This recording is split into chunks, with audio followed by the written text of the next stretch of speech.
नजरें जला के देख मनाजिर की आग में, नजरें जला के देख मनाजिर की आग में, असरार कायनात से पर्दा ना कर भी। सलाम, नमस्ते, सत श्री अकाल। मैं हूं आपके साथ हर्षिता मिश्रा और आप देख रहे हैं टाइम्स रिपोर्टर। पूरी दुनिया में अमेरिका अपने प्रॉक्सी के जरिए किसी न किसी इलाके में आग लगाने के लिए जाना जाता है।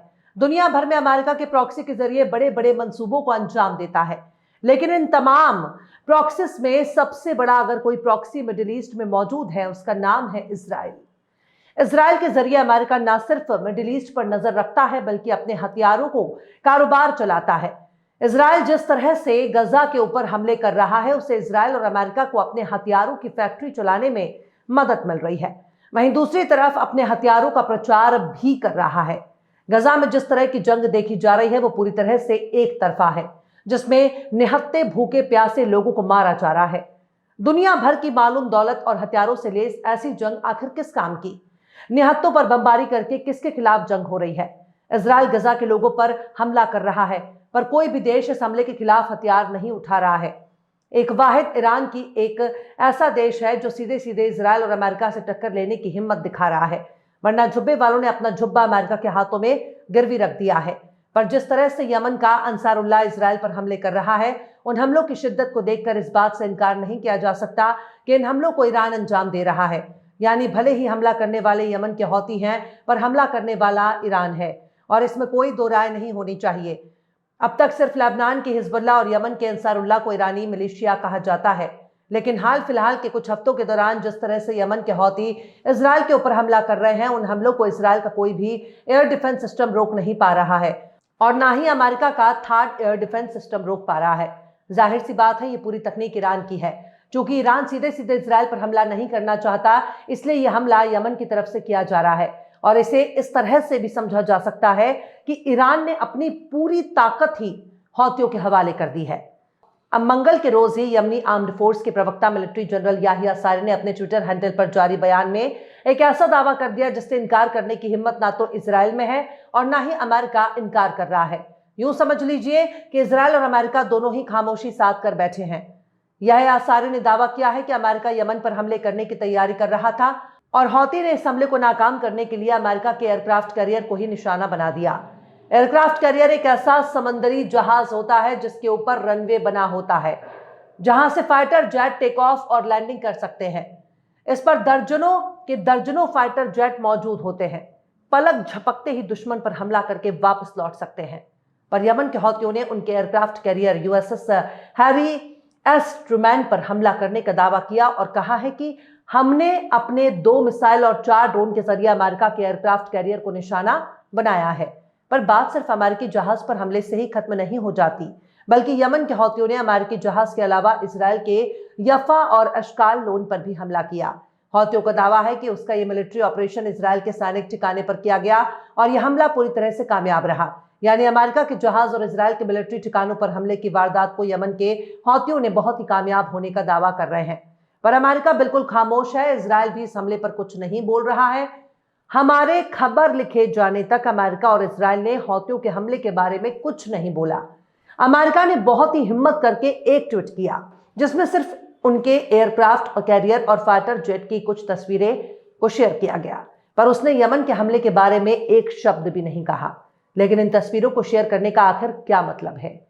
साफ जाहिर है कि अमेरिका यही दिखाने की कोशिश कर रहा है कि हमारा एयरक्राफ्ट कैरियर भी सही सलामत है और हमारे फाइटर जेट भी बिल्कुल ठीक ठाक है। अमेरिका अपनी इन तस्वीरों को शेयर करते हुए लिखता है कि एयरक्राफ्ट कैरियर से उसकी फाइटर जेट रेगुलर उड़ान भर रहे हैं। अब अमेरिका इन तस्वीरों से क्या साबित हो रहा है? ये तस्वीरें पुरानी भी हो सकती हैं, क्योंकि तस्वीरों से कुछ भी साबित नहीं हो रहा। अमेरिका को चाहिए था कि उस सेंट्रल कमांड के जरिए कम से कम कुछ ताजा वीडियो ही पोस्ट कर देता, ताकि ये शक मिट जाता कि हूतियों ने इनके जहाज पर हमला किया है। हौतियों ने अमेरिकी एयरक्राफ्ट कैरियर पर हमला किया है, तो इन तस्वीरों को देखकर यमन के हौतियों के दावे बिल्कुल सच मालूम पड़ते हैं। अब यह भी कितने शर्म की बात है कि एक छोटा बित्ते भर का देश और उस छोटे से देश का एक हथियार बंद संगठन दुनिया के इतने बड़े सुपर पावर पर हमला कर रहा है। वहीं दूसरी तरफ गजा में पांव रखने के बाद इजराइल बुरी तरह से फंस चुका है, क्योंकि हमास उसे जमीनी ऑपरेशन में टक्कर दे रहा है। अब नॉर्दर्न गजा में हमास ने इजराइल के 2 सैनिकों को मार गिराया और 4 सैनिकों को हमास ने बुरी तरह से जख्मी कर दिया। यानी जो गंभीर रूप से घायल हुए हैं, उनका टिकट भी कभी ना कभी कट सकता है। पर यहाँ इस बात पर गौर करिए कि इजराइल अपने नुकसान को छुपाने के लिए कुछ भी कर सकता है। अगर उसके 10 सैनिक मारे जाते हैं तो वो अपने नुकसान का आंकड़ा केवल 1 बताता है, यानी अगर 10 इजरायली सैनिक मारे गए तो वो सिर्फ 1 सैनिक के मारे जाने की बात कबूल करता है। लेकिन इस वक्त फिलिस्तीन का वेस्ट बैंक वाला एरिया भी इजराइल के लिए जख्म बनता जा रहा है। वेस्ट बैंक में फिलिस्तीनी लड़ाकों ने 3 इजरायलियों को मार दिया है और इस हमले में कम से कम 8 लोग जख्मी हो गए हैं। फिलिस्तीनी लड़ाकों ने 2 कार और 1 बस को निशाना बनाते हुए इस हमले को अंजाम दिया है। फिलहाल इजराइल की सेना इस घटना को अंजाम देने वाले हमलावरों की तलाश कर रही है। वहीं दूसरी तरफ इजरायली सेना ने अपने कुत्ते के जरिए एक प्रेग्नेंट लेडी को मार दिया है। मिडिल ईस्ट आई ने अपनी रिपोर्ट में दावा किया है कि इजरायली सेना ने अपने कुत्ते के जरिए एक फिलिस्तीन गर्भवती महिला को मार दिया है। पहले कुत्ते ने गर्भवती महिला की बेदर्दी से हत्या कर दी, फिर उसके पेट में पल रहे बच्चे को भी मार दिया।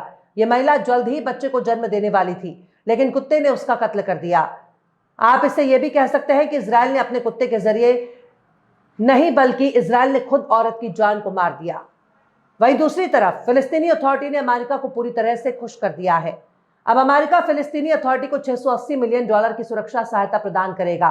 इसमें गोला बारूद, हथियार और बख्तरबंद गाड़ियां शामिल होंगी, क्योंकि फिलिस्तीनी अथॉरिटी ने जिस तरह से जैनिन इलाके में इजराइल के साथ मिलकर फिलिस्तीनी लड़ाकों का कत्ल किया है, उसे देखकर अमेरिका बहुत खुश है। इसी के बदले फिलिस्तीनी अथॉरिटी ने अमेरिका से अपने डिमांड रखी है और अमेरिका ने वादा किया है कि उसे $680 मिलियन की सुरक्षा सहायता प्रदान करेगा। ये बात मिडिल ईस्ट आई ने अपने सूत्रों के हवाले से बताई है। खैर, फिलिस्तीनी अथॉरिटी के चीफ महमूद अब्बास पहले से ही इजराइल और अमेरिका के एजेंट के तौर पर देखे जाते हैं और यही माना जाता है कि महमूद अब्बास को अमेरिका और इजराइल की मदद के लिए फिलिस्तीनी अथॉरिटी का हेड बनाया गया है। पूरी दुनिया में मस्जिदों और मदरसों में बड़े बड़े पदों पर जासूस और एजेंट भरे हुए हैं। पहली बार इसका खुलासा सुल्तान सलाउद्दीन अयूबी के दौर में हुआ था।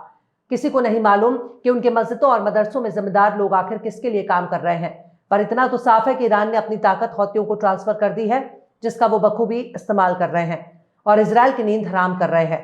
बहरहाल, चलते चलते आखिर में दाग देहलवी ने भी क्या खूब फरमाया है। खूब पर्दा है कि चुलमन से लगे बैठे हैं, खूब पर्दा है कि चुलमन से लगे बैठे हैं, साफ छुपते भी नहीं, सामने आते भी नहीं।